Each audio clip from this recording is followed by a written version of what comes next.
Good morning, good evening, good afternoon, wherever you are in the world, and welcome back to the Monsters of Gaming. I am Necro NIck, and with me is Shaving KaijuK. And also Chris Redfield. Just Redfield. He is our newest member. The horror. The sheer horror. To, our group as Kaiju shaves. Don't mind the shaving Kaiju. No, do mind it. I mean, the sexy beard that he once possessed is going. It's going. Yes. It's soon to be gone. Yes, it is. What will we ever do? I don't know. But in today's episode of our live stream, we will be talking about, well, 2017's horror games and what we're hoping 2018, or a possible what we would like to see out of horror games in 2018. A lot more difficult when you're using a camera. No doubt. So that will be our main topic of today. God. After Kaiju really shaves off his beard. This is the true horror of 20. All thanks to Reaper for never getting back to him. That's a shot. Just so we know here, this is the true horror of 2018. This is what all the horror games are going to be about. Dude, if you just cut the sideburns just as it is, you'd be like the sexiest. I'm not going Logan on this, alright? We're not going Logan. No, we're not going Logan, I'm not going Sabretooth. Man, you'd be so good with it. Alright, so anyways, folks. 2017 was not exactly what I would consider the best year for horror games. Oh, hell no. We were promised a lot of good horror games, and we really just didn't get them. Silent Hill. Oh, geez, don't get me started on that one. They really dropped the bomb on that one. No one wants a new Silent Hill game. Now, don't get me wrong. There were games that had horror features, but they were mainly jump-scared kind of games. Resident Evil 7. You mean failed 7. Resident Evil 7, Prey, was another one. Any of the Freddy games that came out. Friday the 13th. Even though it's not really a horror game, but they made it horror-ish just by the fact that Jason just runs around and tries to kill you. See, It was also because he was so overpowered. Yeah. True. Almost every game that I ever watched ended with him winning. I mean, there's definitely a specific way you could definitely kill him. It's just like ridiculously long and tedious, and You couldn't really kill him. All you could do was escape. well, there is a way like you could actually kill him. There's like specific steps that you take to actually. Oh, really? Yeah. If I remember correctly, you had to start out by getting his mom's sweater. Oh, one of those moments. Yeah, and like you had to be a girl though, because if you're a guy trying to do that, trying to convince Jason that he was a mom, he wouldn't fall for it because my mom wasn't a guy. What is this? Unless it's Cartman's mom. Then that's different. But you had to be a girl who wore the sweater, because if you did that and she would say, Jason, it's me, your mom. Like he wouldn't attack for a good 20 to 30 second window, give or take. Oh. And that's when you would like lay the smack down on the Jason. And like you have to like take like Whoa. Do it to the point where you hit his mask off, and then it's just like trying to get him from there. It's long, it's frustrating. Well, the game itself came out during a time where, unfortunately, it had way too much competition against it. The worst part was, how are we coming in, by the way? Was Dead by Daylight. Yes, definitely. And unfortunately, Dead by Daylight really crushed it. Because, well, it was way better game. No question. Hands down, way better game. Now, for those of you who are wondering what that whole shaving thing was, that was Revenge Against Reaper Rose. For, well, basically, she said, I just can't come to your guy's birthday party, even though I am your best friend, and I can't come and shave off your beard because I don't feel like it, And she has a thing about shaving, so, to you, Reaper. Plus, she'll never see this because she doesn't watch. Oh. We know because she just recently had to reattach herself to the YouTube channel. Literally? Literally. Well, if you go too long without watching a channel anymore, they actually remove you from watching that channel. Really? Yeah, so when I went through the list a few weeks back, I saw that her name was gone. That's the shame. Yep. Shame. So before we go into this whole thing, the first thing I want to say is I have to apologize for our stream that we had on last Sunday, which was our New Year's Eve stream. I mentioned that we only had 2,700 views. I was wrong. We have 4,400 views. All right, I was looking at the wrong page. I was looking at just the views we got this year. All right, so to those of you out there who were probably going, dude, he doesn't know what the hell he's thinking, you were right, I didn't. Now, as far as horror games go, horror games I feel fit into one of three categories. Category one is the helpless category. This is the category where your character is literally unable to defend themselves against anything, and it's you just running and trying to hide. You're right. This works in some cases. It does. Outlast 1, Yep. I would say Alien Clone... not Alien Clone... Alien... Isolation. Isolation, thank you. I I was thinking of a horror game for a different reason, just Yeah, because how no. bad it was. Yeah, no. But in that one, you kind of have a way of defending yourself against everything, so I mean, that's not so much. But even still, the one hit, you're dead. Right. That's how helpless you are. You have some ways to defend yourself with that flamethrower and all that. Yeah, but that's about it. And if you run out of flamer fuel, it will literally eat your soul. Basically. The second one that we come out with are, of course, the survival horror games.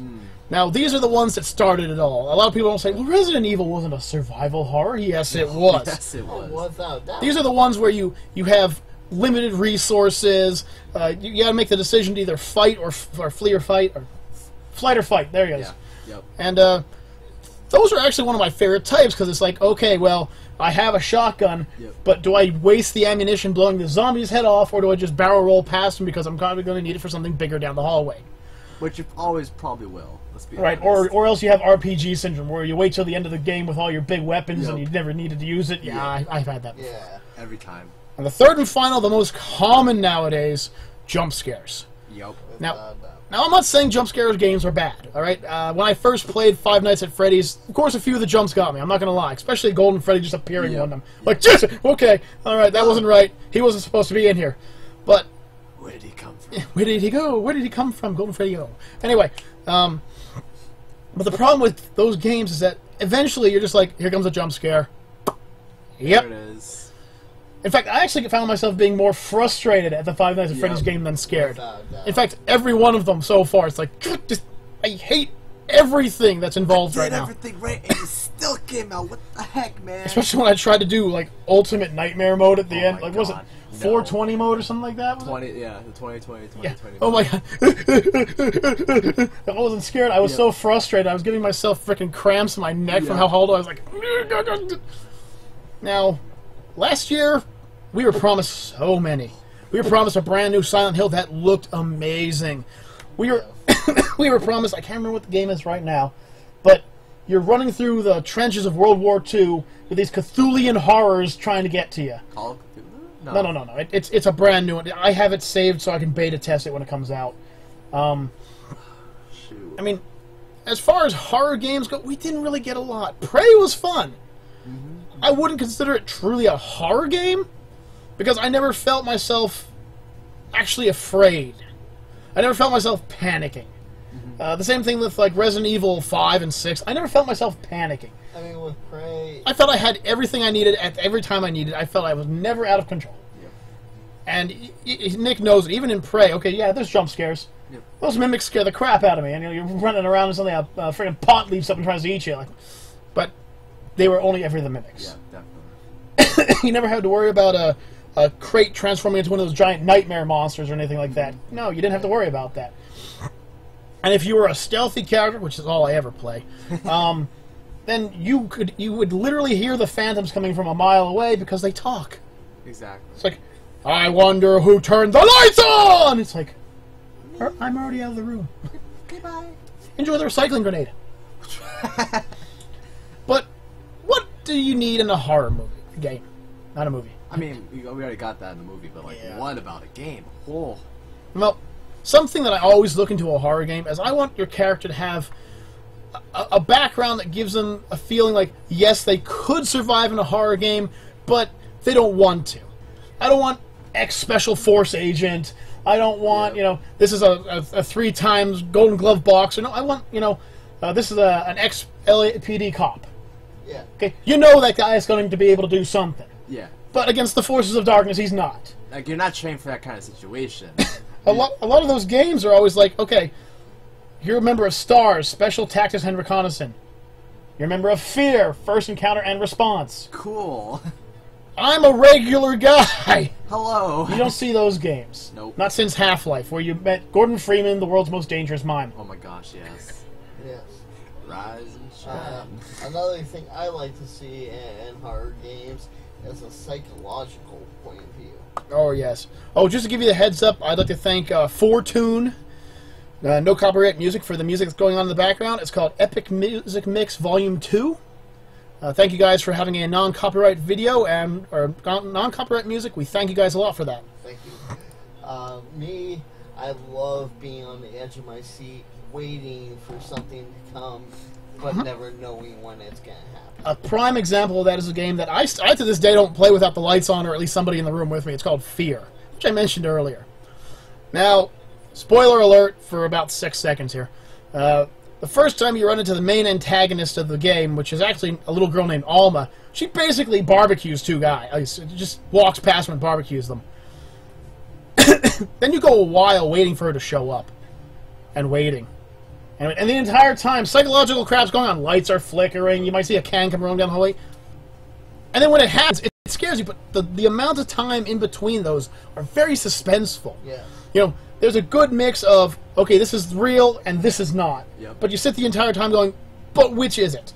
And when will it happen? Right, and and a good example of that also is another one of my favorites. My favorite Resident Evil, of course. You guys know I've been talking about that in one of our earlier ones. Nemesis. Oh, yeah. You never know when that bastard's going to show up. You never know when he's going to be at the end of the hallway, stars with a rocket launcher firing at you. Yep. You don't know. And yes, you can walk around and pot shot zombies with a knife. No problem. No worries. But you turn around the corner and there's literally a 9-foot-tall walking armory of weaponry walking at you. That changes how it is. You ain't gonna stab that. With honestly one of the best boss musics you could have in a game, especially at that time. Oh yeah, He basically, whenever you heard that music, you're like, oh shit, I gotta go. Right. Another thing that I have to really throw in there is that I like games that have a good combination of. I like to call it the Juggernaut effect, where you go through the game and there's a bunch of weaker enemies or slower enemies or dumber enemies, and you get around them. But then you have that one just terrifying creature, or 2 or 10, that are just crushing through, and you just can't stop them. Once again, a la Nemesis. Yep. Sure, you can take down the zombies, no problem, but when he shows up, shit's real. No doubt. And that's what I really think we should have in more horror games. Oh, no doubt. Like, the fact that, you feel like you just can't stop him. Like, there's nothing you can do. He always comes back. It was the same thing with Resident Evil 2, too, with, when you did the beast scenarios with Mr. X. Right. Every time you killed him, you walk out, and all of a sudden you see the cutscene. Oh, he's standing back up. He's walking towards you again, and it gets to the point where it's like, what the heck do I have to do? Right. And then all it takes, apparently, at the end of the game, is a rocket launcher right to the face. But it just up to that, it's like, what the heck do I gotta do? I've hit him with bullets, grenades, everything. He's just getting back up. Yep. What do? Run. Exactly. Every time you see him, run. Exactly. I mean, you can take him down, but then he just gets back up. Yep. That's like running into Pyramid Head in freaking Silent Hill. Oh yeah, you can gun him down, but he's gonna come back. At least with Resident Evil ones, you're able to, like Nemesis specifically, because he's the most well-known one. Like, whenever you do beat him, and you beat him well, you get, upgrades for your weapons and that. Yeah, that's the only reason to beat him. Yeah, but honestly, when you're first playing the game, you don't realize that. Oh, yeah, no, you're just like, oh my god, what is this? He just killed someone I really knew, I gotta run. Got by. And another example of that would be in, now this is a game that a lot of people didn't like, but the Resident Evil Outbreak Files. Yes. The zombie elephant. I never got to play File 2. I only played the first one. Okay. But yeah, the elephant was definitely It could come through a wall at you whenever it wants. It could reach through a window and grab you whenever it wants. It could just instantly gore you. Yep. It could stomp you. And until you reach the ending where you can actually defeat him. You just didn't know what to do. You're just like... But the entire time, you're also being attacked by regular zombies. You're being attacked by lion zombies, etc. You get that feeling that, that build-up, okay, I can grab this piece, this piece, this piece. I feel stronger. Now I can take them on. Yeah, exactly. It's a sense of progression, and it's a lot like an RPG, actually. Yeah, exactly, exactly. You want it, you feel like, okay, at first I couldn't really beat him because I don't have what I need. I know I'm gonna keep going back to Resident Evil here because that's my thing. Well, it's a good game to look at, though. Yeah, no doubt. A lot of people look at. Lagging a lot. Are we lagging real bad? Here and there. How bad are we talking? At least 5 seconds. Oh. Okay, Let's go take a peek at what's going on. I'll see if I can't fix that real quick, but you guys continue. So like, you know, like back when you were in Resident Evil 3, like you started out basically with, you basically got the handgun, you got the shotgun, and you got the ammo and the occasional herbs that you picked up. What's up? So like you start out, you're like, okay, you know what, I can breeze through these zombies, it'll be fine. You were thinking from the first one, like from the first and second one to the third one, okay, you have all this good stuff to start off. I'll be able to survive until the first boss, right? Yeah. And then as you get to the police station, you get the cutscene like, oh, what's going on here? And then you see Brad come in. He's just like, okay, hey, I'm running, help. And it's like, and then the big man himself just rises. And Nemesis shows up, and you're like, I don't got enough firepower for this shit. And like you just have to run around circles just so like you get a few pot shots in before he grabs you. Because if he like grabs you like 3 times, you're like done. Oh yeah. And then he does then he just tentacles you. Tentacles, gives you the good old slippery slop, and you're done The for. slippery slop. Yes, comrade. Oh yes. But and at least like, another reason why I'm sure you specifically liked Resident Evil 3 is just because of the fact that it also gave you choices like, do I want to like for when you first see Nemesis, do you want to fight him? You don't want to run away from him, and it's like you had the choice of which one you want to do. And I think that's why Resident Evil, frankly, was like one of the best Resident Evil games out there. Personally, I'm a favorite of 2, but 3 was definitely right up there in terms of like both playability and survivability, if you get what I mean. I know exactly what you're saying. It made you feel like you really didn't know what to do against him, and even if you like kept progressing through the game, he was still a challenge just because of like what he's able to do. And, Oh yeah. And at the ending, when you finally just go through and you finally defeat him, with personally what I feel is one of the most badass lines in any video game. Yeah. If you want stars, I'll give you stars. Boom. That's just the perfect icing on a cake for a frankly like you said, a juggernaut that you just felt like you couldn't beat, and you finally did it. Right, and then you get that sense of I did it. I win. And then you gotta like snap back and realize like, oh crap, there's a rocket coming down. I gotta go. I gotta run. Now, right as you jump around, it was like yeah, and you see the clock, the timer is like, oh god, I gotta go.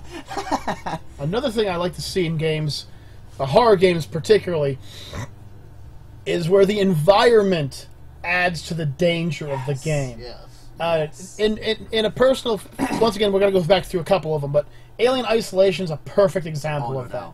All right, you have dark areas where there's no way you're going to see without a flashlight or a flare, even if you bring your gamma all the way up. Yep. You have tight, claustrophobic tunnels. Yep. You've got a little device that will pick up everything that moves. Yep. Not just an alien, just like even a piece of rebar moving back and forth. And it just adds to it that everything around you, the clustered boxes and everything, and how tight the corridors are, that becomes part of your enemy. That becomes part of the fear. BioShock is guilty of this one too. No doubt. Great Silent Hill as well. Oh yeah, the dark constricting corridors. Yeah. Even when you're outside, it feels dark and constricted because of all the fog that goes around. You're just like, oh god, what's gonna pop out next? I don't know what's gonna happen as I'm running through. Basically, it feels like aimlessly trying to figure out where I'm supposed to go next. If we even want to talk newer horror game wise, Dead by Daylight has that feature in there. Oh yeah, Dead by Daylight's really guilty of that too. Yeah, no kidding. Another big thing that I like to... I'm sorry if I keep throwing out ideas. You guys can jump in whatever you want. But one of the things that I really, truly enjoy about horror games, of recent at least, have been your character's mobility. Oh my gosh. Now, in the beginning horror movies, especially tank control games like Silent Hill and Resident Evil, your character had... I can't even jump. Nope. A personal favorite of me and Necro's Resident Evil 4. Yep.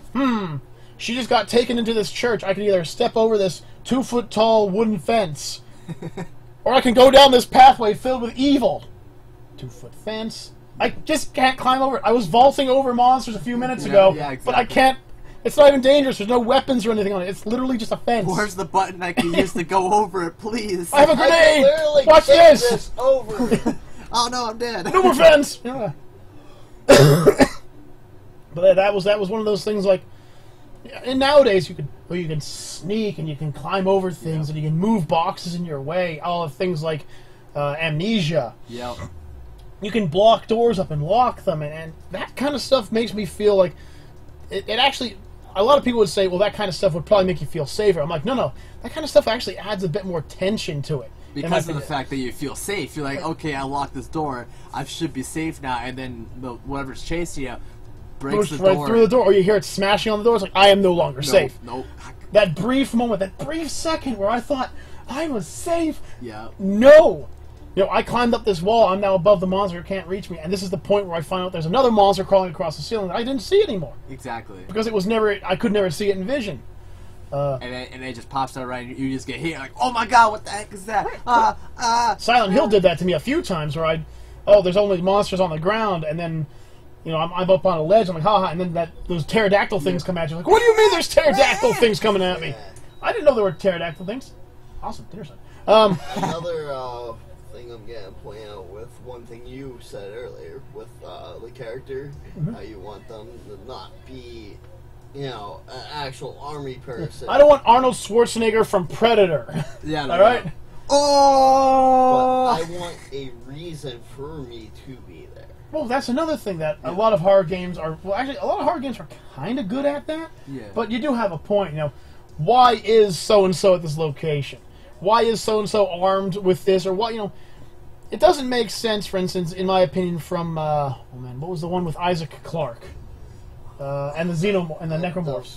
Dead Space. Dead Space. Okay, I understand that they needed to bring an engineer with them. Yeah. I understand that, but from a military point of view, this is where it's going to come in here. Yep. You don't bring somebody along who has a distressful situation towards somebody who might be missing. For instance, you do not take a mother along with you when you're searching for her son in a rescue operation. Yeah, no. Because that just causes chaos. Isaac Clarke is looking for his girlfriend or fiance, I can't remember what she was. Yeah.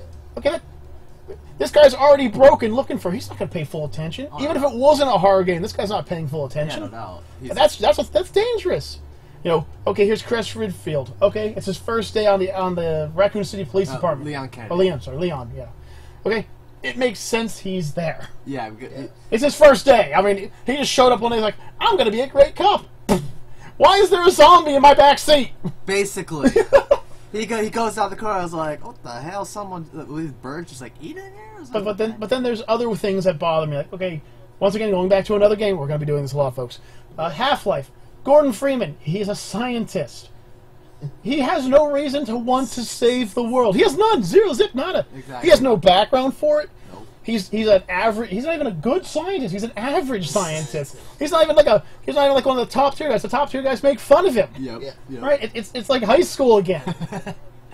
The stupid jocks. He's not just a nerd. He's the nerd of nerds. Yeah, exactly. He's the guy who isn't allowed to play Dungeons and Dragons because he knows too much about the game. That's his level. Yep. And suddenly he's picking up submachine guns and he knows exactly how to expertly fire them. Yeah, exactly. Whip a grenade around. Like, no.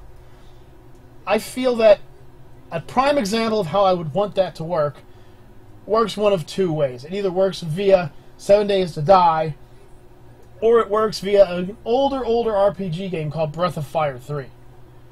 Now, in Breath of Fire 3, you start off as a little kid. We're just going to call him Ryu because that's the base name. And he's given a little sword. Now, when he starts off the game and when he's attacking, he's just like, he's looking away, he's just like flailing the sword, hoping to hit. Yeah. As you progress and level him up, he gets more confident with the attacks, and you can actually watch him get more confident with how he gets into his attacks. Yeah. In fact, when he reaches high enough levels, it actually looks like he's showing off. Like he's doing like turn around in midair backslashes and stuff like that. Yep. Now, I can understand that. Okay, now for me, I have fired several types of firearms throughout my life. Ex-infantry soldier, I've hunted, I know. But if, say, we take... How many firearms have you fired in your life? Just a hunting rifle. Okay, so let's say that you're Gordon Freeman, and you pick up an assault rifle off the ground. Are you going to be able to fire with expert marksmanship? No, not to start out, for sure. No, you're going to be terrified, right? I mean, eventually you'll get used to it, but that's what I'm talking about. That's what made Half-Life more of just a survival game to me than a survival horror. Because... he has no background to prove why he would have this kind of weaponry skills and knowledge. If you give me, if I'm walking around and I find some kind of alien laser rifle, I'm not going to know how to fire that thing. If I'm like, I'm I hope this doesn't kill me, and I'm just gonna start pulling things. Yeah. Okay, that's kind of okay. That's how it works. All right. Yep. It's out of ammo. I'm gonna use it as a club. Basically, that's just my thought process. You know? Basically, I guess what it can come down to is like the Matrix effects. Like if you really think about like they don't really know like what to do with it until they first pick it up, and it's like as soon as they pick it up, it's like, oh, I know what to do. I'm an expert. Bang. Yeah. It's like kind of how the Matrix was. Like like the idea of Average Man. Yes. I have a superhero that I made up called Average Man. Mm-hmm. His special power is he automatically has average knowledge about everything he touches.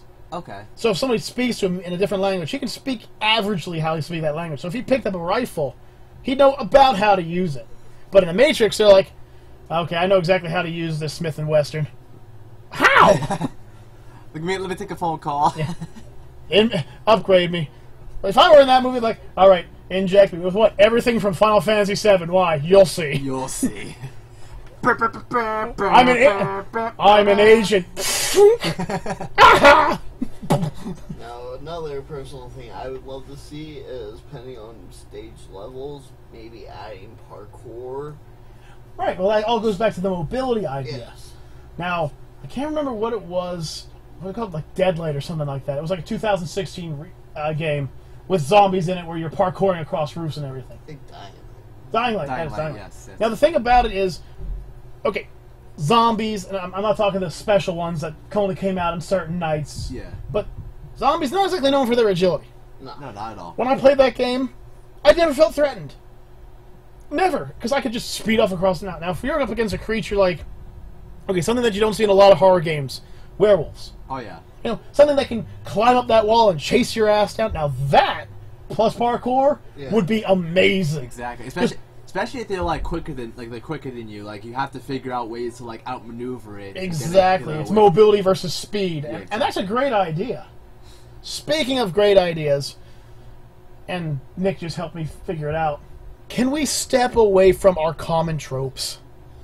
Okay, lunatic cults. Okay, I'm done with them. Yeah, it's too many. How many lunatic cults do we have to take down? Every Zombies. We gotta stop with the zombies, folks. They're not scary anymore. Yeah, no doubt. Alright, face facts. Nature has already created the weapon of mass destruction that would take out every zombie plague. It's called the common housefly. Exactly. They find rotting things. They lay eggs in them. The maggots eat them. They become flies. They lay more eggs. It spreads because one fly can lay millions of eggs. Congratulations, the zombie horde is taken out within a few weeks. It's not scary. Not at all. And flies, not exactly well known for their lifespan. Or their ability to carry disease. Mm-hmm. It's gone. Pff, flies. Pff, after about 3 days, they're all dead. All you gotta do is sweep it up. And make sure okay, don't do nothing stupid with this, or we're gonna have another problem. Right. And it can also go back to like how the human mind works. Like, I guess sometimes why horror games end up being so good is because it works with how the mind works. Like, you would think like how you were talking about how with fear, how you would progress through the levels and not thinking, okay, when's she gonna pop up, and like they'd have little hints like, bang, oh, is that her? No, it wasn't her. And like you progress through, it can work through in like every situation for horror. Mm-hmm. Like they don't really do that much anymore, like outside like you said, fear and that, because they don't really give hints on it. They just go right to the horror, and like they don't. Boom! Here it is. Suck it. Thanks. Bye.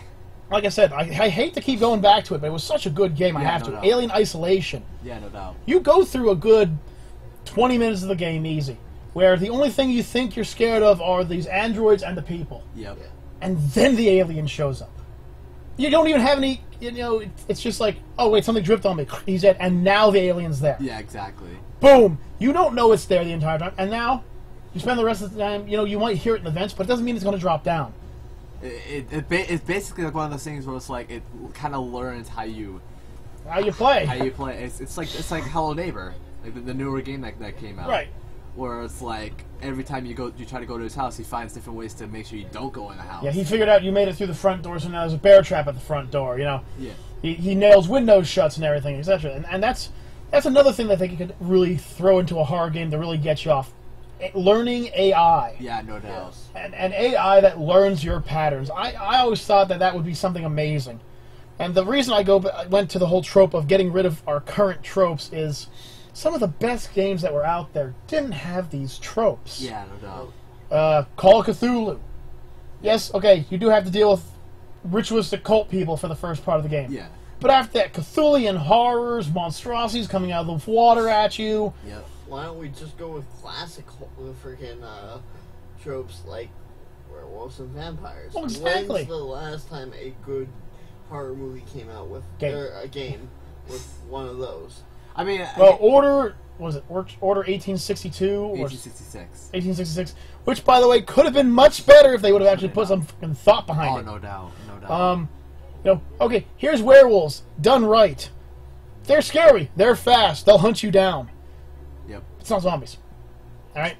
Here is Vampire the Masquerade. I know it's an RPG and I know it's not supposed to be horror. Yeah. That's the last, if not only good, vampire game I can think of where you being a vampire actually matters. I mean, sure you could go and say, like The Legacy of Kain. Yeah. But once again, that's just an action slash 'em up. Yeah. In Vampire the Masquerade, if you're not careful, you're going to get your ass kicked every time.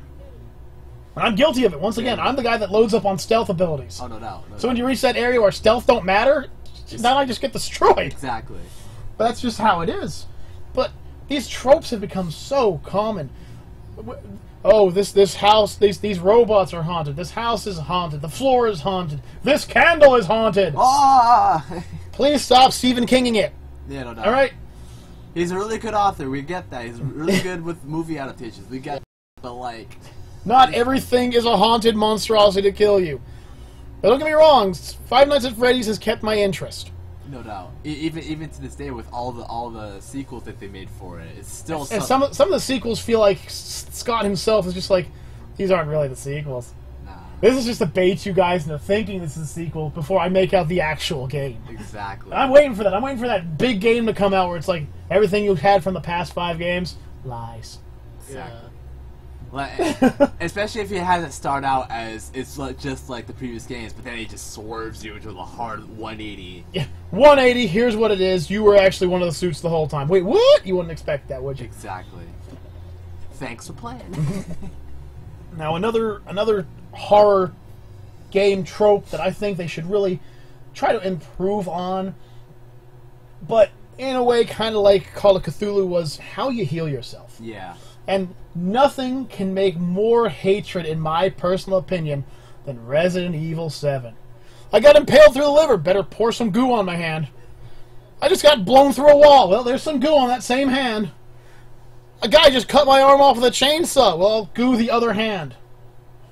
In Resident Evil, they explain, it makes a lot of sense that first aid spray is actually the chemical bond of the herbs, and they're really fast at accelerating your healing. Yep. So it makes sense that you would spray the spray all over you to make sure that you healed all your wounds.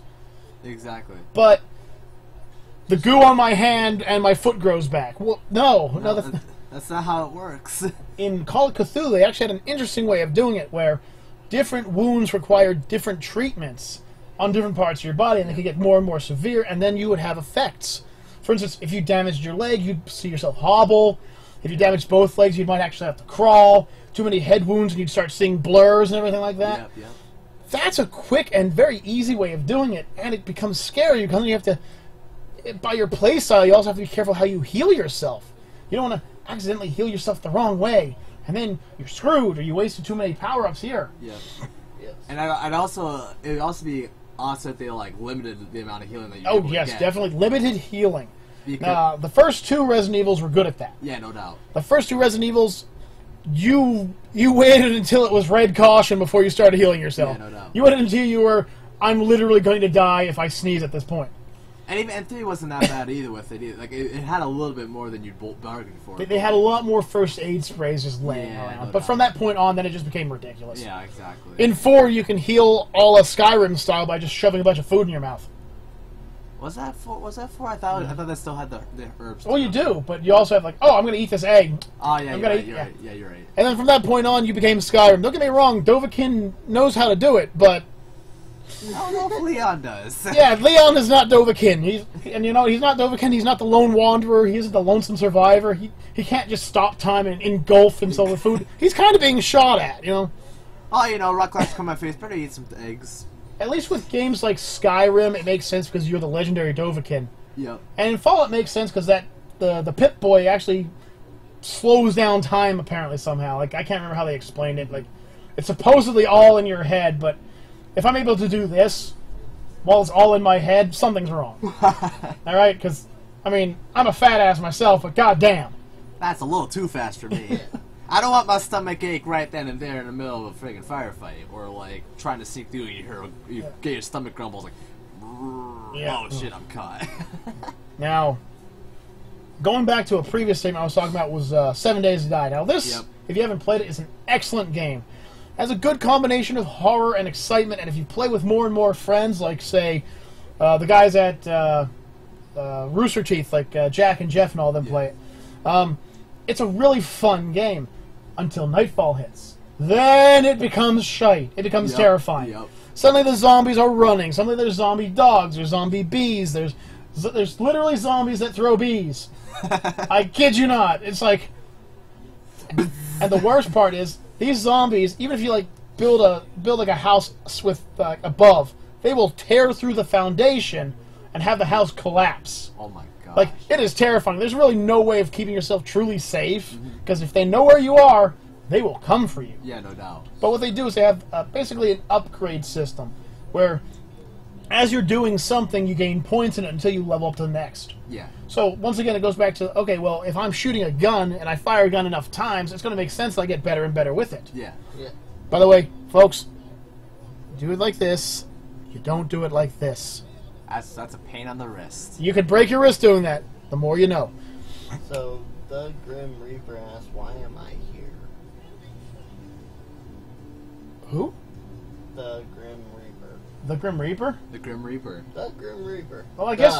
I think you smell the food back there. I guess if you're here, one of us is going to die, man. I don't know. Well, it's coming for us. Time to overdose on movies. But for a more serious thing, that a lot of the horror games that have come out recently have just been really kind of disappointing to me. Yeah. And damn, man, easy He's peasy coming lemon for me. squeezy. He's coming from me, man. Excuse me. Now, Sorry. Good. a good example of how I feel horror games work once again is like the Outlast series. Yes. Okay, you are a cameraman or something like that. I can't remember what your Photojournalist? maybe that was it in the original one. And you go to this supposedly abandoned asylum. Okay, first of all, It's never never go to a place that's a supposedly abandoned anything. Yeah. Especially not by yourself.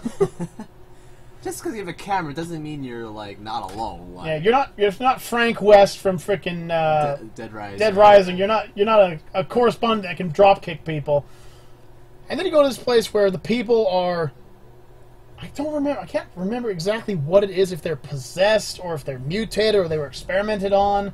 I want to say it's experimentation, but I can't remember for sure. But Find the second one? the first one. Okay. And but it is like, no matter what you try, these guys are so much stronger than you. They're so much faster than you. They can see in the dark, and they just find ways to just screw with you. right. And then sometimes you run into people that don't even want to screw with you, but they're just there, and they're creepy enough to scare the shit out of you. Yeah. Just like, why are you here? Don't hurt me, please. And he just say like, ugh. I remember running into a room and then turning around, and there was a guy there. Yep.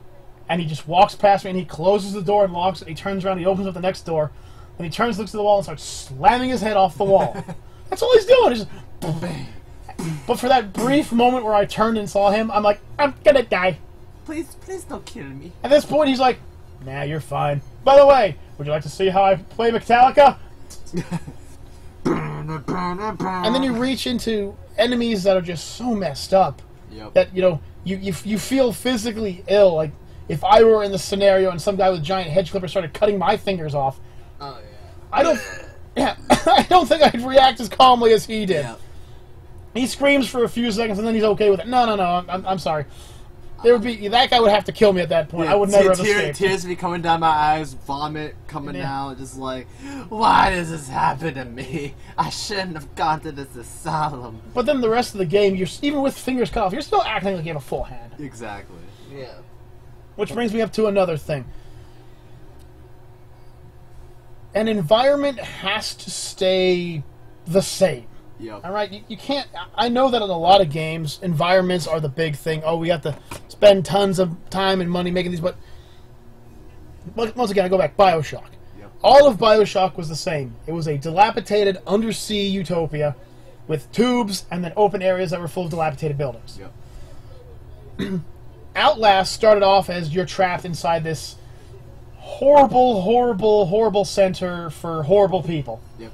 But then eventually you're led into this bright, lit-up area, which is underneath this place, which is a scientific experimentation lab. And I know that it has to be clean and everything like that, but once I hit that point in the game, I didn't feel scared anymore, because it's like, everything's bright, I can see everything, I'm a happy guy. Yeah, exactly. Lighting's very important when it comes to Oh, yeah. Especially horror games. Like, I have never played a horror game that was bright and cheerful. I've never seen, like, a bright, lit-up horror game. Yep. There's a reason for that. Exactly. Because they are horror. They're supposed to scare you. They're supposed to make you feel horrid. and bright and happy unicorns in a lit up area does not make you feel scared. Nope. Like I said, lighting is very important, but I feel that some games also get away with lighting, making it seem like something scarier than it is. Resident Evil 6 is a big one. Like when you play the Leon campaign, like the first part when you're in the college campus, it basically like it was like you're in the campus, you're like, oh god, like it's dark, it's like thunder, lightning, everything is coming out, but you don't really feel that scared. It's just like it kind of goes back to what we were talking about, like the whole tropes thing. It just feels like they just threw a trope right on there and it's like, here, have it, there you go. And like when they tried to like scare you, just like, nah, he's there. I knew that was gonna happen all along. It was just right in front of my face. Like the way to actually scare people is like you gotta do stuff that they wouldn't expect. Mm-hmm. If they try to do stuff that you would like think, okay, it's definitely gonna pop up there, and he pops out from there, it's like, nah, I knew that was gonna happen. Well, like why would you try to scare me with that? But like if you do something that you wouldn't expect, you're like, oh god, that freaking scared me. Now what's gonna happen next? You're always guessing, and if you're always guessing, you're always gonna be reacting to whatever happens next. And that's why I feel like some horror games are like this. Like they don't keep you guessing. They kind of just drag you along. If that makes sense. Like you'll always feel like, okay, I'm just here. I'm just gonna go through. I mean, nothing's not bad. But like there are games that are successfully horror games where like you don't know what's gonna happen, and you don't know what to expect, and that's what I feel makes a successful horror game. It's just you have to have games that are able to like make you expect the unexpected, but then it always hits you anyways. The 180s you know, like I know it's coming, it's there. Oh god. Yeah, exactly. Also, I feel that not enough horror games are playing with people's natural fears. Exactly. There are some really important fears that lots of people have. Claustrophobia is one of them. Yep. I can't remember arachnophobia. I can't remember what the fear of darkness is. I don't remember that either. But how many horror games have you seen recently that have giant spiders in them? I mean, there was that one VR game that like. Is that the one where the spider crawls on you? Yeah. That was funny. I like that. I did. That was fun. But no, I mean like. Once again, I go back to the idea of, okay, so two of the big ones are fear of the dark and fear of, I like to say, autotomophobia, the fear of like mannequins and statues and stuff like that. Yep. There are some games out there that play that really well. Like, you'll walk into an area and you know there's an enemy in there. Yep. But there's also a bunch of mannequins just standing around. You know there's somebody in there. You know something's going to jump you at any second. Yep. And you just walk through and it's like, and you're expecting it, you're on your toes, and if you make it through the entire area, that's when you go, I was wrong, and then something jumps you. And like you just turn around and the mannequin is like right in your face, like, oh no. No, that's exactly what I'm talking about. And then you turn back around and then the enemy is right in your face, oh god! And that's when you're just like, I'm done, I give up. Leave me alone. I would really like to see games that play more on that. Yeah. But once again, I don't want you to have a game like that where you're also the helpless. You know, there has to be a good balance. Yeah. And like I said, 2016 had some phenomenal horror games in it. Yeah, 2015 had some phenomenal, but 2017 it did not. It bombed. Not only did it bomb, but the horror movies of 2017 just bombed. Yes. No I doubt. mean, look how bad Power Rangers was. Oh, I'm sorry, that wasn't a horror movie. That was just a horrid movie to make. Exactly. Exactly. Oh. And now they're bringing out what Slender Man? Yep. They're finally bringing out the Slender Man movie. 5 years too late for that party. That's probably gonna bomb. Like the timing on that by itself is just horrible. Yeah, they're bringing it out just as the Slender Man thing is dying out. Exactly. Well, then, as Kyle said, that It's based off of a dramatic lore of Slender Sheen, Yep. which is a fae or a fairy from Germany or Russia. And it basically what it did is it found lost children and lost souls who were just that close to suicide, Yep. and it would drive them by forcing them to live out the worst possible things so it could cleanse their body of those. Yeah. Then it would take their soul and bring it to what was called the dreamscape, Yep. and would place them in a dream for the rest of eternity where they could live out the best of their life ever, and they would feed off the energy. Cue the United States taking a hold of Slenderman. Now he's this walking, hulking, scaring beast that freaks out cameras and causes you to get sick, and then he just kills you without touching you. With a big white face. With a big white face. Now, take that and then realize that Hollywood is going to put their own spin on it! yep. Yay! It's like freaking remaking Teenage Mutant Ninja Turtles again. You don't want to do that. Why? Because it's been done! Far too many times. Yes. No, I did enjoy the remakes for the Teenage Mutant Ninja Turtles. I thought they were alright. They were alright. Once again, Michael Bay should not be making those kind of movies. No, I agree. Like Transformers, you can understand because they're freaking hulking. Yeah, but once again, Transformers was about Transformers, not about the people. Yeah, no doubt. Just like the recent Godzilla movie. Godzilla was about Godzilla. Yep. Not, this man has the worst week of his life, and Godzilla shows up for a grand total of 15 minutes of the movie. Yeah. What a day, huh? It'd be like making a new Nightmare on Elm Street, and nothing happens until the last 10 minutes of the movie. Yeah. And if each other, I'm gonna kill you now. He's just like, you know what? I'm here. I've been here the whole time, you just haven't seen me. Cool. Another thing I would like to see is games that have puzzles that make sense. Yeah. Once again, I touched on this with the Resident Evil, but going to the Wesker Manor must be the worst place to have to go to the bathroom in. How do you reach the bathroom? Well, first you got to get the anchor key, which is outside by the fountain, by the monstrous dogs. Yep. But you can't get it immediately because then you have to get the first helm and the second helm key, Yep. which are upstairs and downstairs respectively. But it's just like, once again, why did you design your house like this? Yes. There is no reason in the world that makes sense. Yep. Now, on the other hand, take a game like Half-Life. Okay, in an emergency situation, they shut off all the systems. Okay, now it makes sense why these puzzles exist. Yep. Because they had a backup strategy, so they would shut these things off. So now the puzzles make sense. Yeah. But once again, I don't want the entire game to be puzzles. Exactly. No, it makes sense. I can't get into this door because the airlock's shut. Well, I have to go and open the airlock.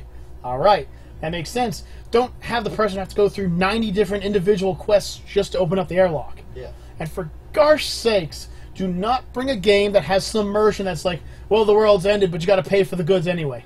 Like, no. Why? No. I have to make a living too. Why are you not shooting things with these guns? They're like coming right towards you, and you're just sitting there, like, what are you buying? They're coming at me, but I have something for sale. They're going to kill you. Would you like a grenade? I want you to shoot them, please. And no more. No, oh man, what was it? I can't remember what the game was off the top of my head, but it was so stupid. Markiplier did a Let's Play on it. It has to do with the group of friends go and play a bad prank on one of their friends. She accidentally dies. They go back and they're being chased off by, oh man, I can't remember what the creature's name was now. Was it Al-Oni? Huh? Was it Al-Oni? Or I don't remember what it was. was it big and purple? Or? No, it was it looked like a really tall golem. It was based off of the lore of cannibalism. Shoot. But anyways, once again, in this game, you have some guy who's doing all these saw-like traps on the friends, and there's a monster lurking around. So no one's safe, but it just... they try to do too much with it, which is what I'm bringing up as my next subject. Yep. They really can't try to do 1,000 things in a horror game. No doubt.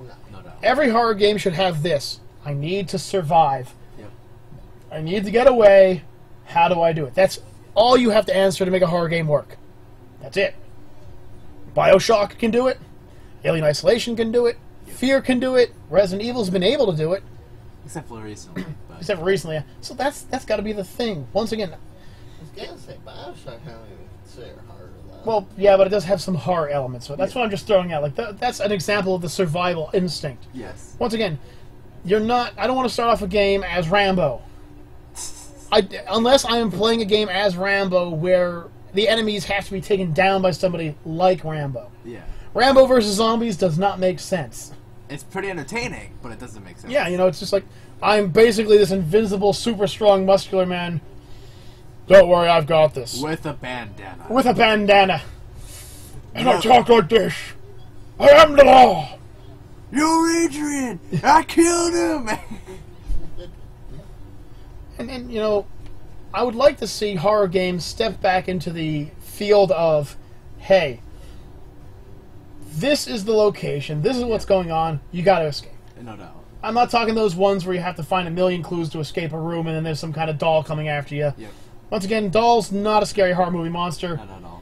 Not unless they make it work.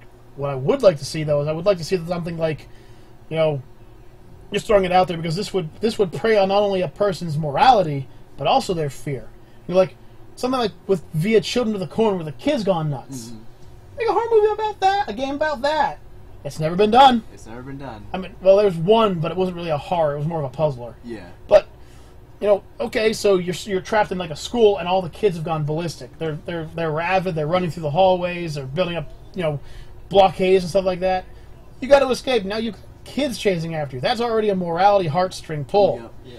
Like, do I run away from them? Do I actually hurt them? Do I have to kill them? And then have it be like near the end of the game where that actually has an effect on the ending to the game. Yep. Like, you have the choice. Do I want to run away and let them continue what they're doing, or do I actually stop them and go against what I believe in as a person? They're about to bonfire up 3 teachers. Do I try to stop them from bonfiring up the 3 teachers, or do I sneak past? That's not something you do a lot in these games. Not at all. And that's something that I feel like morality choice should be added to it as well. Agreed. But, once again, I don't need morality choice and 40 different endings. Telltale games. Yeah, thank you. Thank you very much. How many endings can we put in a video game? Telltale. Exactly. In fact, that young man there bought a Telltale game, but the only reason he bought it was, to get a new gun or something for... Yeah, Borderlands 2, yeah. Yeah, that's it. That's the only reason I'd buy a Telltale game. Oh, no. Yeah, if you buy this Telltale game right now, you can start off the next Final Fantasy game with an extra materia slot. I'm already on that. I'll jump on that. No. I'll never play the Telltale game, but I'll jump on that. Yeah, I'll pay my $20 for it. It's a microtransaction. Exactly. Microtransactions. Don't get me started. And please, no microtransactions in a horror game. No, why would you? I've seen that in horror games too, where they're like, but if you pay now, you can make the game easier. It's not the point. Why? It's not the point of the game. Exactly. The point of the game is just to keep it challenging. Yeah, the point of a horror game is to survive. Exactly. Something I've always wanted to see in a horror game, though, is I've always wanted to see a horror game. I'm not talking multiplayer here. Mm-hmm. They've got enough good multiplayer horror games out there. What I'm thinking is like a horror game where you are the villain. And you are chasing down people. Mm-hmm. Now, I'm not talking like that, I can't remember what that M-rated top-down shooter was that everyone had, like 2016 or something like that. Oh, man. It was like some guy's like, I'm just going to go kill people. You're running around with a shotgun, you're blowing away cops and everything. It was supposed to be some really, really, like, it's the most mature game you'll ever see. Boy, did it suck. It was like Coastal, but... Right, but it was a top-down... I have seen more mature deaths in a Call of Duty game. Oh, no. Alright, and those are more fun. World at War. And this is coming from a guy who doesn't like Call of Duty games. That's just an example right there. No doubt. But, it doesn't have to be some big, dark, M-rated game to get your attention. But it's got to be something else. We've done the zombies to death. We've done the unstoppable juggernauts to death. Yep. We just what we want, as well, at least at this community here. I mean, yes. you guys are viable. Put down your opinions below what you would want in a horror game, and we'll talk about it maybe on another day. But I just want something that has a little bit of difference to it. It doesn't have to be a lot different. No, don't make a completely different type of genre. Yeah. But if I were to make a horror game, just throwing it out there real quick, it'd probably be something like, I don't know, probably have like werewolves as the main antagonist. I'm just trying to think of some kind of creature that could be really fast, agile, and scary. You know what they should try? The chupacabra. That would be pretty cool. Like say the setting is you're a farm. Chimera. What's up? Chimera could be really cool. They tried that in Legend. That was pretty cool. But like the setting would be like you live on a farm that's like in the middle of the woods, and like you usually find that, and then one day like great fog rolls in, and like you can't see anything, and then you just notice that your cows are getting stolen, and you try to figure out what's going on. That could be the start of the game where you're trying to progress to see what's going on with my farm animals, and you can progress it to where you find out, hey, it's a chupacabra that's eating my cows, and it'll come for me too, and you gotta like. And I just feel like that you never really hear about chupacabras, really. Well, No. the other thing you don't hear, the reason is like how they describe a chupacabra. They never describe a chupacabra as anything really big or dangerous. It's always about the size of a small dog, kind of hairless with fangs that pierces into livestock. It never attacks humans, so it's like, all right, you'd have to bring it out to make it very terrifying. Yeah, no doubt. You'd have to make it to some kind of degree where this creature was even more dangerous. Which I do like the idea of using different creatures, though. That's one of the things that I was really getting into. You know, I don't want a game where you're being chased by massive dragons because, you know... Dragons are scary as it is, but they're not, like, fear scary. They're just big scary. Yeah, Yeah. We don't want big scary. Kaiju scary is one thing, but I want scary. I want me some, like, oh god, I'm gonna die scary, not, oh god, I'm gonna die scary. Yeah. Well, that foot's coming down. Not the... Shadow of the Colossus Fear. Yep, here it comes. Yeah. See you in 2 minutes, yeah. Now, you know, I would like an idea, like, you know, I like your idea of fog. That's kind of where I was going at, you know. You know, you're saying, what's a good location where there's usually, like, it's, like, stereotypically foggy. Like, Mountains. Mountains. Mountains. Like London. Maybe like London. Yes, London's yes. like... Okay, for all those of you who live in London, please tell me below if this is right or not, but we hear about it all the time that you guys are just like the fog capital of the world. I mean, they basically live on a friggin' island. So Well, yeah. they had to see, like, all... Colorado mountains. It's really cloudy. Yeah, Right, but the other thing you got to look towards is the location. Yeah. Right? Up in the mountains, okay, the problem with that is that takes away one of the big fears. That's claustrophobia. Mm-hmm.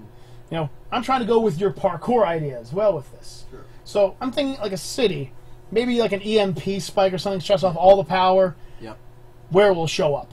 Why? We'll tell that on a later date. Well, you could say that the EMP was trying to be one of the ways that you try to kill the worlds. They started coming up. They're like, we'll try to use the EMP. We'll try to disable them that way, and it didn't work. Right. So now the whole city is EMP'd, and there's still werewolves running around. Now you'd be like, oh my god, now what do we do now? Right. Now the idea is like, you know, you got to get like, I liked his idea and your idea combined, where parkour is an element.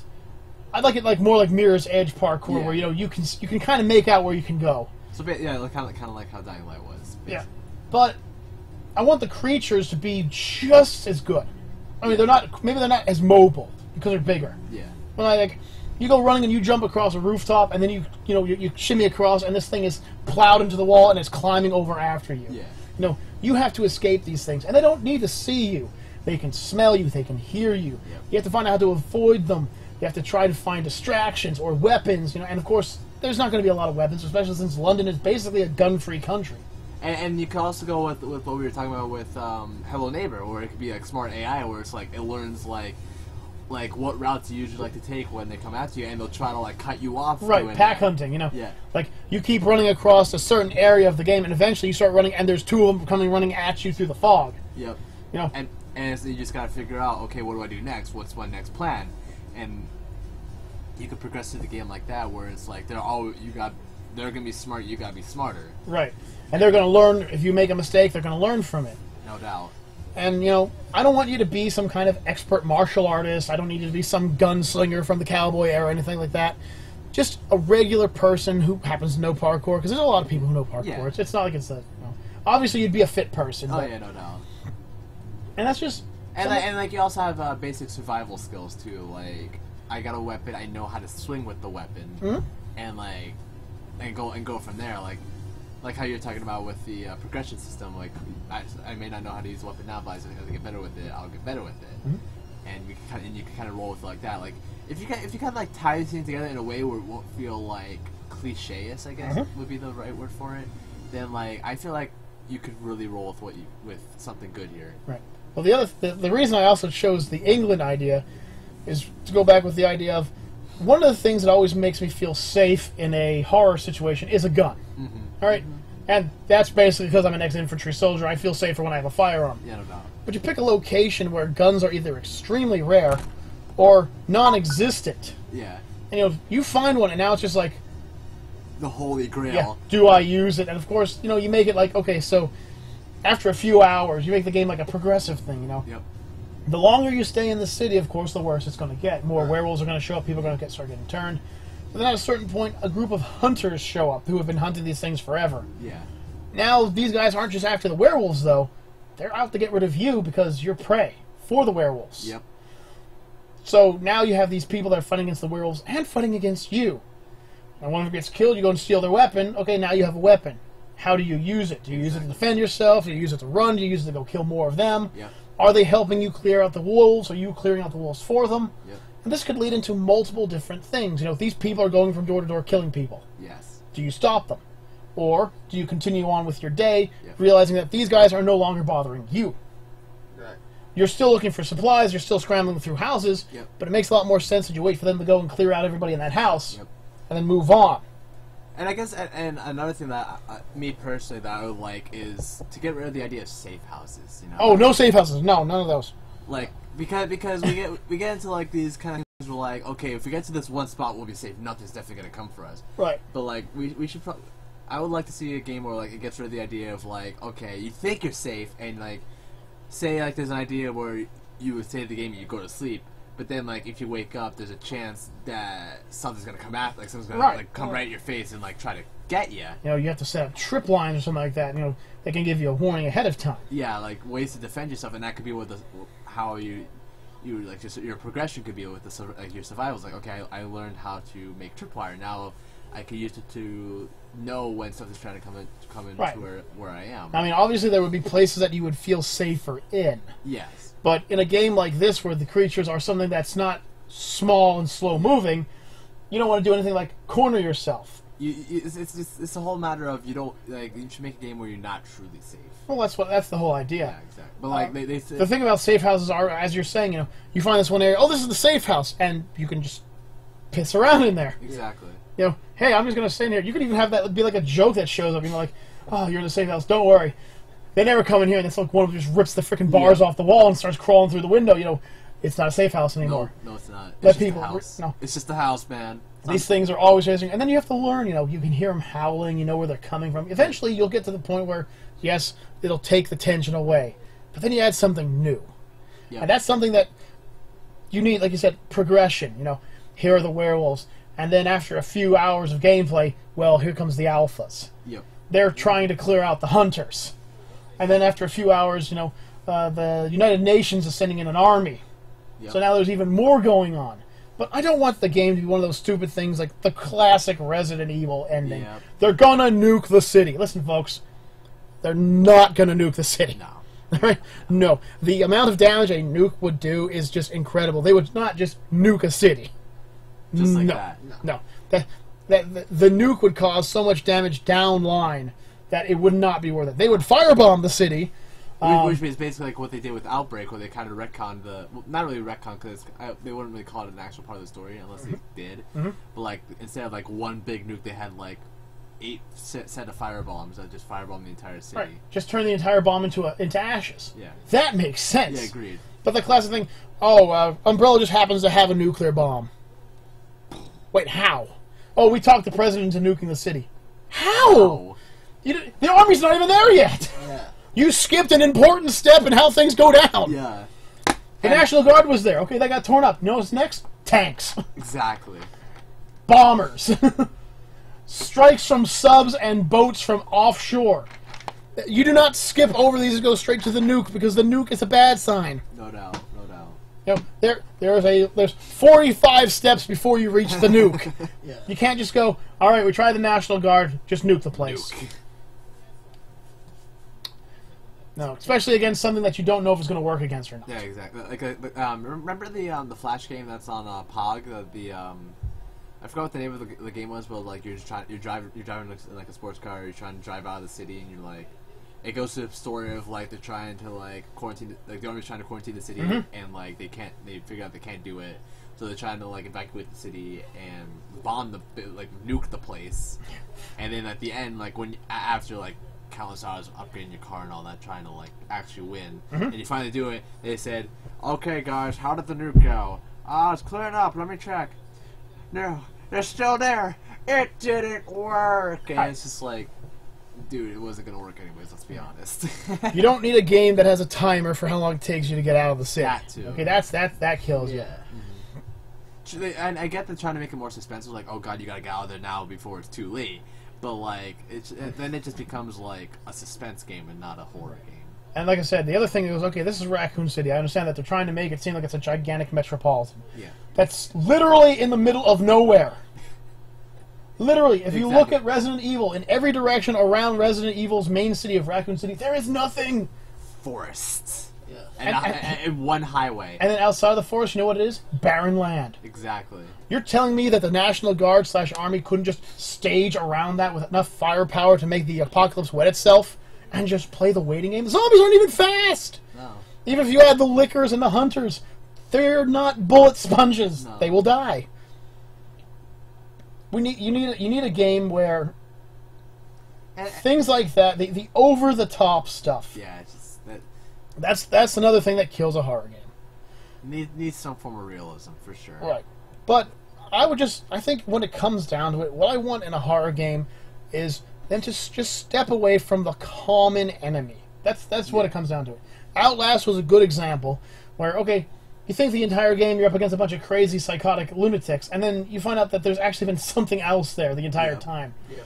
I mean, you never get to see it till really the end, but you hear about it and you see it through the cameras, and it's like, what is this thing?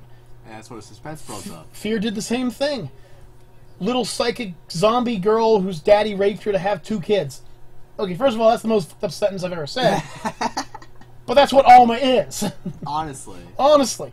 And that's an enemy that you are not ready to fight. I wouldn't even. I feel like I would want to hug her more than anything. Like, yeah. But then you know, as soon as you hug her, you're gonna get friggin' ballistic. Listen, I know you're gonna set me on fire, but do you want a hug? I mean, I'm already dead. You've already found me. Did you just want one? I mean, seriously. I just hug her and she's like, "Thank you." And she just vanishes. Like, that's all she needed the entire game. And insert credits here. Yeah. And it's just like credits of me, just like. What? Was that? Just like slowly walking out of the building. The entire credits like I trip over a chair. Like I get outside and I like close the door quietly. I'm like, have yourself a good day, Alma. And I just like walk away, get in my car, and drive away. You wouldn't expect that to be the ending. I think that'd be hilarious. And then like you see him driving down, and then it's like. Yeah. Turn over, it's Alma. I want to drive. No. I just Plot twist 2017. Oh god, it burns! Michael Bay invented this movie! No, I mean, it's like, what it comes down to is like, you can only do something so much. The Walking Dead, it died, alright? Mm-hmm. Zombies are not a thing anymore. They're not a threat. Yeah. The people are the threat, but like, even still though. But then again, when it comes to people, it's like, well, a person's a bullet sponge. They can die. I've seen it. I know what happens. Yeah. But when you throw something into the game, like I said, like Order 1866 did, I was not ready for that. I was not ready for it. And the worst part is those were only half-breeds. And like, you never actually run into the full-bred werewolves. It's like, wait, the entire game, I'm waiting to find these things. And the half-breeds will kick your ass. Yeah. But a full breed is supposed to be like 100 times stronger and faster. It's like, you never run into one. Nope. Apparently it was supposed to be part of DLC they were supposed to bring out, but they never did. Because the game was just utter trash. Right, but like, that's something I'm talking about, you know, like, the entire game, here it is. This is what's going to come after you. And never did. And never did. It's just like, well, that's... And but it was still a cool idea. Yeah, I agree. You know, once again, you know, vampires, they can be scary. How do you put them in a video game that's a horror game, though, without making them the Victorian Goths or the, you know, 40 Days, 40 Nights kind of vampires, you know? you'd have to make that game where like you couldn't trust anyone. Yep. You don't know who's the vampire. You'd probably have to make that like a more populated city. Yep. And like then you get to aliens. Like okay, aliens. I think aliens have the best chance because an alien can just be just about anything you'd want it to be. It could be the scariest thing you can imagine, and it's just coming at you. And it's like, how do you stop this thing? Well, apparently their skin reflects bullets. Well, that's scary. Yeah, no doubt. That's like 95% of. Like, does a dog's body reflect bullets? It doesn't. Does a zombie's body reflect bullets? It can. Right. I mean, even though a vampire's body is not, you can't kill a vampire with bullets. I guarantee you, if I cut one in half with a Gatling gun, he's going to take time to have to come at me. Yeah, no doubt. No doubt. Same thing with a werewolf. My dad said it best. Werewolf comes running at me. Vulcan minigun. Well, that's not going to kill him because it doesn't have to kill him. It just gives you time to run away. Yeah. Okay, I've just turned his body into liquid pulp and it's starting to regenerate. Gasoline, light that sucker on fire, flush him down the toilet. You don't have to be specific. Just get him away from you. Exactly. And supernatural creatures, they're kind of hit and miss. Yeah. Because you have the supernatural creatures that you can't hurt. Mm-hmm. And then you have the ones that you can hurt, but you can only hurt them a specific way. Yep. When I say werewolves, I'm not talking like you can only kill them with silver. Yeah. I'm talking like werewolves that are just like hulking bipedal creatures, but you're in an area where guns are not common. Mm-hmm. It could be anything. Insert chupacabras here. Yeah, exactly. Let it be a chupacabra that's chasing you down, okay? It just has thicker skin or something like that. That adds to the fear, but don't make them invincible. Just make them to the point where if you fight one, you either have to fight extremely intelligently, or get ready to get hurt. I don't want one-hit kill creatures anymore. I'm so sick of that. If I want to play a game that has one-hit kill creatures, I'll sit down and play Shadow of the Colossus again. Yeah, exactly. I'll take 4 or 5 hits. Like that's probably around the range that you'd want it to be at, but like not one. I also believe that, jumping into another subject real quick, where you hit an enemy should really count. Yeah, definitely. I can't tell you how many times I've shot a zombie in the chest and its head explodes. Like, what are in these bullets? What is this, hydrogen? What the hell? Magic. That guy's head just exploded and I'm using a 9mm. The hell? My brother played Resident Evil 2 with just the knife. Mm-hmm. With the exception, I think, of 2 bosses, you can beat the entire game with just the knife. Oh, yeah. But one time he's cutting a zombie's feet. Its head explodes. His arm fell off. He's cutting its feet. Right? If you shoot something in the leg, it should slow down. Yeah, no doubt. If you shoot in the arm, maybe its arm doesn't work as well. If you shoot something in the head, there should be effects. Even if it's just a knockback, like, oh, son of a... Yeah. Basically, like Resident Evil 4, yeah. Yeah. I kind of liked how, remember, with Dead Island now, you cut out... Dead Island. I know. That game had so much possibility. And potential. And then they brought in your weapons have durability. I wouldn't even say that. I think that's fine. It's just the fact that they made them customizable to the point where, it got way overboard, and that's when I basically have a lightsaber. Basically, and that's when it kind of killed it for me. What killed me with it is, okay, this is a sledgehammer. This is a 50-pound sledgehammer. Its job is to drive its head into usually concrete or steel. Yep. I swing it at 10 zombies and it breaks. No, that's not how it works. No. If you're going to go with a weapon that has durability, actually think about what its durability is going to be. Yeah. If I hit Nemesis with a sledgehammer, of course it's not going to affect him. And then he turns around and just snaps it in half in front of me. Okay, that makes sense. Yeah, definitely. But if I walk through a park of bikini-clad zombie girls swinging a sledgehammer at these girls that probably weigh 100 pounds soaking wet, I guarantee you that sledgehammer is going to last. Yeah, definitely. I'm going to be playing freaking Donkey Kong music in the back of my head, and I'm going to be swinging. That was what really killed Dead Island. I mean, yes, the upgrading your weapons to become basically sci-fi weaponry, that, I thought it was cool when I had a bat that had nails. And I have a bat that has an electrical pole wrapped around it that shocks things around me while I swing. Yeah, that's I feel like that's acceptable. As long as it fits in a practical sense, then I would totally be fine with customizable weapons. But nothing like Dead Rising, where I need 2 chainsaws and 2 sets of paddles, and I can make a. I'm Darth Maul. No, because that thing would snap in half. Yeah, word. Those chainsaws are heavy. You wouldn't do that. You go, and they would just fly off. Yep. You'd be sitting there spinning 2 paddles, surrounded by zombies, going, "Oh hell." Okay, I guess I got a paddle now. Paddle my way out.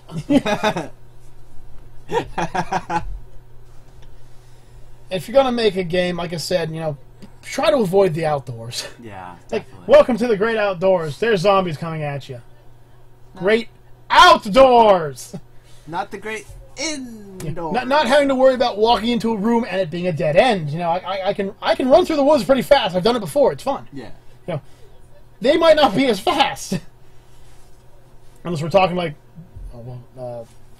28 days /weeks later level Yeah. of zombies, in which case they're still pretty stupid. They're still pretty stupid. They're freaking fast, dude. Yeah, they're fast, but they're pretty stupid. Yeah. So, folks, we're gonna call it there because I'm pretty sure we could talk about the subject for hours. Oh, no But question. we're gonna call it for right now. We might make another one of these. But put your comments down below. What do you think should come out in a horror game? You know, anything that you can think of. You know, do you like the idea of weapon customization? Do you like the idea of you know, your character not being able to trust anyone, kind of like Stephen King's The It, Yes. or not It, No. The Thing. Yeah. Actually, that wasn't Stephen King, was it? That was. No. Well, you know, The Thing where you don't know who it is. You know, that's your kind of idea. Do you think that zombie games are actually still good? Do you think that Five Nights at Freddy's is actually a scary game? Please don't put that below. I will lose all respect for you unless it's followed by LOL or something like that. No, he won't. Don't worry. But please, I mean, you know, what are your ideas? We gave you ours. Put a little bit of input down there. And once again, thank you guys for watching. I'm KaijuK, I'm Necro NIck. I'm Redfield. and we will see you all in the future. Peace out, everybody.